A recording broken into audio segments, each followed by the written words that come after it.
Hello दोस्तों, आप सभी लोग का टेक्निकल माजिद यूट्यूब चैनल पे वेलकम करता हूं। दोस्तों, आज के इस वीडियोज़ में हम लोग बात करने वाले हैं नेस्टेड इफ़ इल्स स्टेटमेंट के बारे में। जी दोस्तों, आज के इस वीडियोज़ में हम लोग एक प्रोग्राम इसका देखने वाले हैं और प्रोग्राम के थ्रू आप जो कि समझ जाएंगे नेस्टेड इफ़ इल्स क्या होता है। तो नेस्टेड इफ़ का मतलब एक इफ़ के अंदर दूसरा इफ़, जैसे कि एक रूम के अंदर दूसरा रूम, मतलब एक रूम पूरा बना हुआ उसके अंदर एक और रूम है, ठीक है। तो इसी को हम जो है कि नेस्टेड इफ़ कहते हैं, मतलब एक इफ़ के अंदर दूसरा इफ़ होना ही नेस्टेड इफ़ होता है। तो चलिए इसको हम लोग प्रोग्राम के थ्रू समझते हैं। तो हम लोग यहाँ पर प्रोग्राम लिखना स्टार्ट कर सकते हैं, वाइड मेन एंड देन यहाँ पर मैं वेरिएबल ले लेता हूँ वेयर, ए की वैल्यू यहाँ पर 20 दे देता हूँ, ऐसे ही बी की वैल्यू कुछ भी दे सकता हूँ, ठीक है, आप भी ऐसे ही। एंड देन हम लोग 3 वेरिएबल बना रहे हैं और एक ऐसा प्रोग्राम बना रहे हैं जो कि हमें बताए कि इन तीनों में से किसकी वैल्यू आएगी जो बड़ी है, ठीक। जैसे ए की बड़ी है तो बताए A is greater, than B की बड़ी है तो बी, देन सी की बड़ी है तो सी बताए, ठीक है।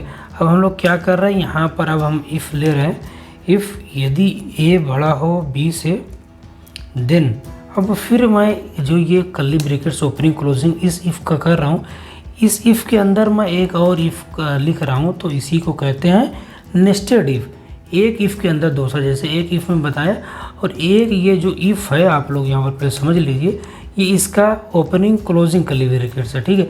इसके अंदर डिफाइन करना, ये इसी को नेस्टेड इफ़ कहते हैं।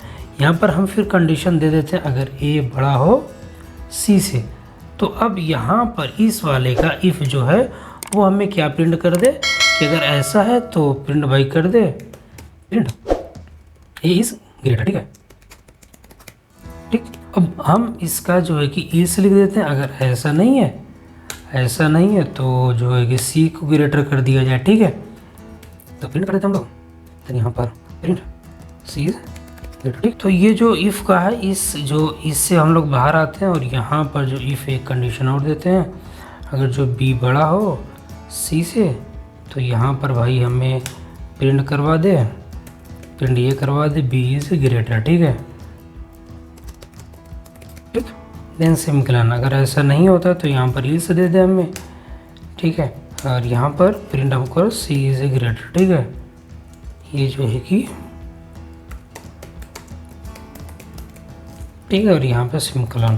तो हमने क्या किया, तो यहाँ पर समझने वाली बात ये है, ये जो इफ़ है, ये इफ़ की ओपनिंग क्लोजिंग यहाँ पे समाप्त हो रही है। अगर आप लोग देखें, ये इसका ओपनिंग है, यहाँ पर ये क्लोजिंग है। इस इफ़ के अंदर हमने एक और इफ़ लिया जिसकी ओपनिंग एंड क्लोजिंग ये है, ठीक है। तो इससे ये होता है कि हमने जो है कि एक इफ़ के अंदर दूसरा इफ़ लेना, इसी को नेस्टेड इफ़ कहते हैं, ठीक है। तो चलिए हम इसको रन कराते हैं। तो हमने यहाँ पर 3 वैल्यू ले ली थी, ए बी सी। सी को हमने यहाँ पर जो कि प्रोग्राम चेक करने के लिए कि किसकी वैल्यू बड़ी, यहाँ पर सी की वैल्यू बड़ी है, तो हमारा जो प्रोग्राम आना चाहिए वो, अगर प्रोग्राम सही होगा तो भाई वो देगा सी इज़ ग्रेटर, ठीक है, सी ग्रेटर वैल्यू है, ठीक है। तो यहाँ पर हमने रन करवा दिया है और वेट करते हैं, यहाँ पर सी की जो वैल्यू वो ग्रेटर है। तो ये कुछ इस प्रकार से प्रोग्राम था। उम्मीद करता हूँ कि आपको जो है नेस्टेड इफ़ समझ में आ गया होगा। सिर्फ आप ये समझिए कि एक इफ़ के अंदर जब दूसरा इफ़ आ जाए तो उसे नेस्टेड इफ़ कहा जाता है, ठीक है। जैसे एक रूम के अंदर दूसरा रूम अगर बन जाए तो उसे नेस्टेड कहते हैं, ठीक है, हम प्रोग्रामिंग लैंग्वेज में, ठीक है। तो ऐसे ही उम्मीद करता हूँ कि आपको ये वीडियो पसंद आई हो, तो इस वीडियो को लाइक करें एंड चैनल को सब्सक्राइब करें, बेल आइकन प्रेस कर दें ताकि आने वाली वीडियोज़ का नोटिफिकेशन आपको मिलता रहे।